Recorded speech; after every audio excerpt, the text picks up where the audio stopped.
December 5, 1952. London woke up expecting another cold winter morning. Fog was nothing unusual here. For centuries, thick blankets of mist had drifted through the city's streets, earning London a reputation for gloomy weather. Most people barely paid attention to it anymore. But this fog was different. At first, nobody noticed anything strange. Workers left their homes before sunrise. Shop owners unlocked their doors. Buses rolled through the city. The rhythm of daily life continued as it always had. Yet above London, something dangerous was happening. The city had become heavily dependent on coal. Millions of people burned it every day to heat their homes. Factories consumed enormous amounts of it to power machines. Power stations fed coal into giant furnaces around the clock. The smoke produced by all of this usually rose into the atmosphere and dispersed. This time, it couldn't. A powerful weather phenomenon known as a temperature inversion settled over southern England. Instead of warm air rising and carrying pollution away, a layer of warmer air trapped the colder air below it. Everything released into the atmosphere became locked over the city like a lid placed on a boiling pot. Hour by hour, the pollution accumulated. Smoke from factory chimneys mixed with exhaust fumes from vehicles. Soot particles combined with sulfur dioxide from burning coal. The mixture thickened in the cold air. By afternoon, visibility had begun to decline. People standing on one side of a street could barely see the other. Buildings disappeared behind a yellow-gray wall. Streetlights glowed weakly through the haze, even during daylight hours. Still, few people were concerned. Londoners had experienced heavy fog before. Many assumed this was simply another unpleasant winter day. They were wrong. As evening arrived, the situation became worse. The fog grew denser with every passing hour. What had started as an inconvenience was becoming something far more dangerous. The air felt heavier. Breathing became uncomfortable. A strange smell lingered throughout the city. Witnesses later described the fog as thick, oily, and almost solid. People walking through the streets found themselves completely surrounded by darkness and smoke. Visibility dropped to just a few feet. Some pedestrians could no longer see the ground beneath them.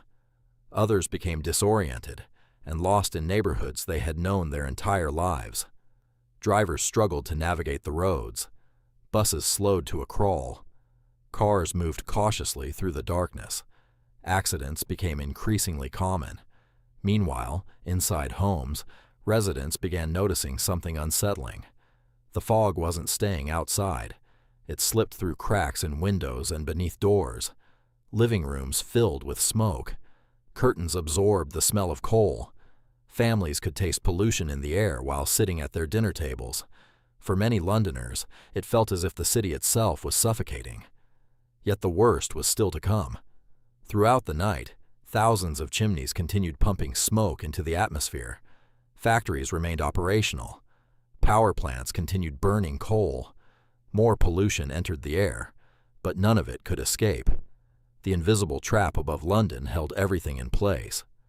By the following morning, entire districts had vanished beneath a toxic blanket. Landmarks that normally dominated the skyline could no longer be seen. People stepping outside their homes entered a world of shadows. Streetlights remained on during the day because sunlight could barely penetrate the smog. The city was disappearing. What most residents did not realize was that every breath they took carried dangerous particles deep into their lungs. The fog surrounding them was no ordinary weather event. It was becoming one of the deadliest environmental disasters in modern history. And London had no idea what was about to happen next. By December 6th, London was no longer functioning normally. The smog had transformed from a thick fog into something far more terrifying. People woke up expecting conditions to improve. Instead, they found the city almost completely paralyzed. Visibility had dropped to near zero. Standing on a sidewalk, a person could barely see a few feet ahead. Buildings disappeared into darkness. Street signs became impossible to read. Even powerful vehicle headlights struggled to cut through the dense yellow-black cloud.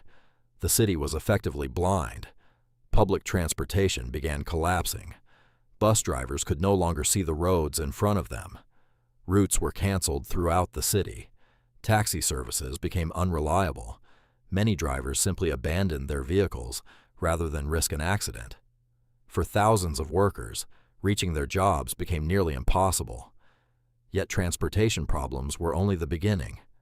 Inside hospitals, doctors started noticing something alarming. Patients were arriving with severe breathing difficulties.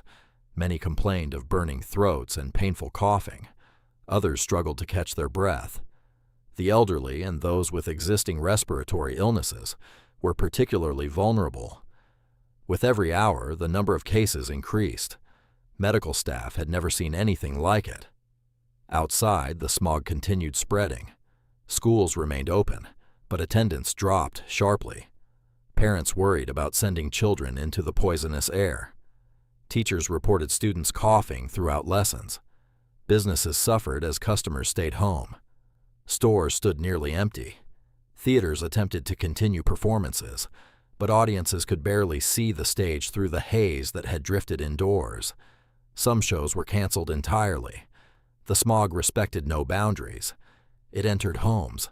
It entered offices. It entered hospitals. There was nowhere to escape. As the days passed, the atmosphere became increasingly surreal.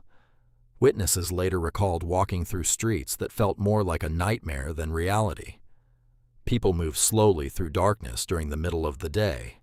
Strangers appeared as shadowy figures emerging from the fog, before disappearing seconds later. The smell of coal was everywhere. Some residents tied cloth over their mouths in an attempt to filter the air. Others simply stayed indoors and hoped the weather would change. But the weather refused to cooperate. The same atmospheric conditions remained locked over London. Pollution continued accumulating. The city remained trapped. Then came the deaths. At first, they appeared isolated. An elderly person here, a sick patient there. Nothing that immediately suggested a catastrophe. But doctors began noticing a pattern. The morgues were becoming busier. Respiratory complications were increasing rapidly. People who had seemed healthy only days earlier were suddenly becoming seriously ill. Many victims experienced severe coughing fits. Others developed infections that their weakened lungs could no longer fight. For some, breathing became a struggle that lasted for days. For others, it ended much sooner. Hospitals were overwhelmed. Beds filled quickly. Medical supplies were stretched thin. Doctors and nurses worked around the clock, but there was little they could do against the air itself. Every patient treated inside the hospital eventually had to breathe the same toxic atmosphere waiting outside. Meanwhile, much of the public still did not understand the scale of the disaster. There were no emergency broadcasts warning citizens to stay indoors. No environmental monitoring systems existed to measure the danger accurately. Many people assumed they were experiencing a particularly unpleasant fog. In reality, they were inhaling a deadly mixture of sulfur dioxide, smoke, and microscopic particles with every breath. The poison was invisible. The consequences were not. Day after day, the death toll continued climbing. Families watched loved ones grow weaker. Doctors watched patient numbers rise. City officials struggled to understand what was happening. And all the while, the smog hung motionless over London. 5 million people remained trapped beneath a toxic cloud. The city that had survived wars, bombings, and centuries of hardship was now being attacked by something it could not see, could not fight, and could not escape. For 5 endless days, London suffocated. And before the smog finally disappeared, thousands of lives would already be lost. By December 9th, something finally began to change. At first, it was barely noticeable. A slight shift in the wind, a subtle movement in the air above the city. For 5 days, London had been trapped beneath a motionless lid of toxic fog. But now, the atmosphere was starting to break. Slowly, the smog began to thin. At street level, visibility improved just enough for people to realize how much they had been missing. Buildings reappeared from the haze like ghosts returning from another world. Streetlights, which had burned uselessly during the daytime, finally began to lose their glow as natural light returned. For the first time in nearly a week, London was visible again. But what the fog revealed was devastating. The city looked unfamiliar, almost damaged beyond recognition. Streets were coated in soot. Buildings were stained with black residue. The air still carried the heavy smell of coal and smoke, even after the smog itself had started to lift. And behind the physical damage was something far worse: the human cost. Hospitals began reporting the full scale of the disaster. What had seemed like an unusual increase in patients was now understood as a mass casualty event. Thousands of people had died during the smog episode, most from respiratory failure caused by the toxic air.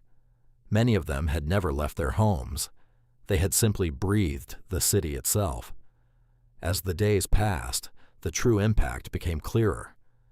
Death certificates listed causes that pointed toward the same invisible enemy: bronchitis, pneumonia, heart failure worsened by pollution. The smog had not killed in a single dramatic moment. It had killed slowly, silently, and relentlessly over 5 days.